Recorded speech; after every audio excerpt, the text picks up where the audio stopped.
Isaiah chapter 62 verse 3.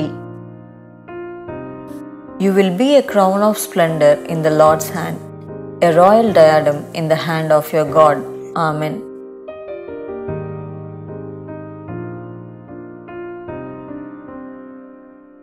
యెషయా 62 అధ్యాయం 3వ వచనం.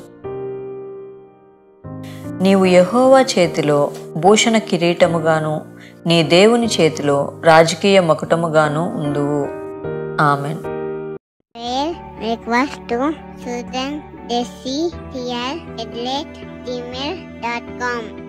We will pray for you. Like, share, subscribe.